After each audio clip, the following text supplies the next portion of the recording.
Can we escape from the problem that is BR compression? Hello guys, once again it's Matt. Thank you all the members, all the patrons. Let's get going and subscribe, of course. And today I wanted to complete basically the video that I did talking about the BRs, right? The change in BRs, because I honestly think that with the new BRs that we are having, something it was already clear, but now it's been a little bit more clear than that. And that's the problem with BR compression. Maybe a problem of an unavoidable nature, to be honest, with the system that it is in the game right now, right? It's kind of problematic, isn't it? We are having MiG-15s that can even are going to even be able to fight Spitfires. Yes, it is the most advanced Spitfire ever, but still, after the BR changes, that can happen. The initial MiG-15s and the F-86A5 could actually face the Spitfire Mark 24, and it really puts out there how BR compression is working right now, right? It's a problem that it's really hard to escape from, to be honest. I will have some examples of this from the aircraft that are going to actually have their BR decreased to show that everybody's suffering, basically, right? And you will see how the compression is everywhere, kind of, right? Although there are certain BRs where I think the problem is a little bit more preeminent, especially in these ranges that they are changing right now, between 8.0 to like 10.0, it's probably where the BRs are the most compressed, to be honest.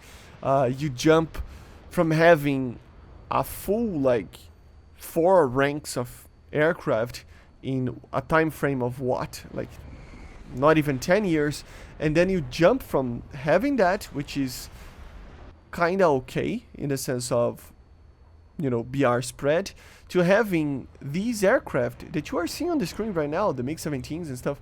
They jump like a 20-year jump almost, or like 15-year jump in like 2 BRs and 1 rank, right? So it's a real problem, I think. The thing is that it kind of passes under the radar of most people, because people tend to just play with what they have right now to get to another part of the game. So for example, people will kind of not care too much about fighting these types of fights, because they are going to get to a top tier where things are a little bit more balanced.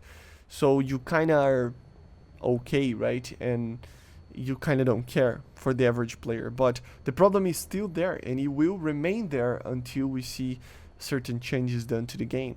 I think the main one would be to actually have a system that maybe have a 0.7 spread of a matchmaking, right? 0.7 upwards or 0.7 downwards, right? That would probably increase the BR and the time to QE, but at the end of the day would probably fix most of the problems that we would see, right? Being able to decrease the BR of the aircraft that needs decreasing, and increase the BR of some other aircraft that needs increasing, without having too much hassle of other problems creating on their own. So as I was saying, the MiG-17 here is a clear example of that. All of these aircraft that are going from 9.0 downwards, right, 8.3, 8.7, all going downwards, really show that. Why? Well, you will see these gameplays that I'm showing to you guys right now were kind of a little bit more of a fair game that I had, to be honest, fighting a lot of, Korean War aircraft or 50s to 60s aircraft. But look at the average match that you see in an aircraft such as this, right? We have here, again, the MiG-17PF, but look at the aircraft. We have A5s, we have F-104s, we have T2s, we have, on the bare minimum, an F-100, which is alright. The F-100, I think it's okay to have in these BRs, but MiG-21s, Su-25s, the problem isn't with the Su-25, but it does have all aspect missiles. The A5 has the Magics.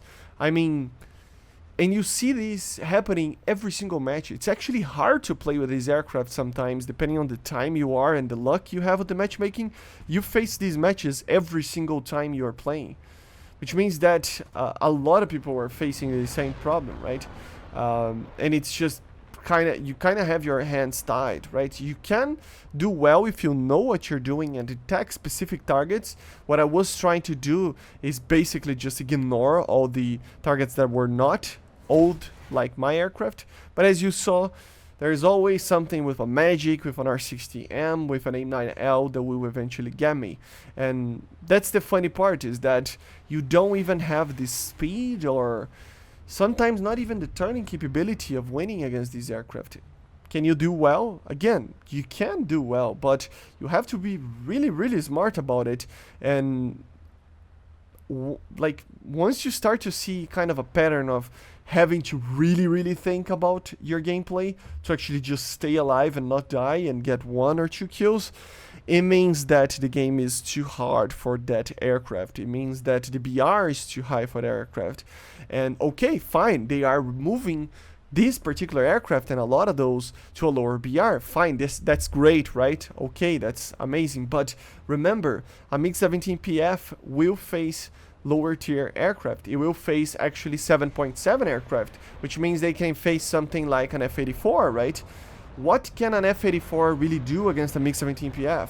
Not really. I guess it's less worse than a MiG-17 facing MatAWGs, but it's still not great, right? So again, it's kind of pushing the spread of BRs a little bit too much, right? And there is always the short end of the stick, right? There is always somebody that will get kind of destroyed. So of course, as I said, my idea would be to have a 0.7 spread. Guiding doesn't really want to do that, so I would suggest maybe having that as a spread for certain BRs or aircraft, you know. That would involve a little bit more of some work, you know, but it would take a little bit more time. But if they carefully take a look on the statistics and implement these 0.7 spreads in specific aircraft, you will see that not only they will suffer less because of the up tiers that they will like getting, but they will also you know, get less down tiers, meaning that the aircraft that you didn't even change the BR in will be safe from that aircraft that deserves a lower BR as well, right? So it's a win-win for everybody. The only losing position would be the QE time, but to be honest, there's a lot of people playing these BRs, and I don't think that would be too much of a problem. And at the end of the day, I still think that most people would like to play a more fair game and waiting a little bit more than having to play in the states that they are with certain BRs. But anyway, let me know in the comments what you think about the BRs, and I see you guys on the next one.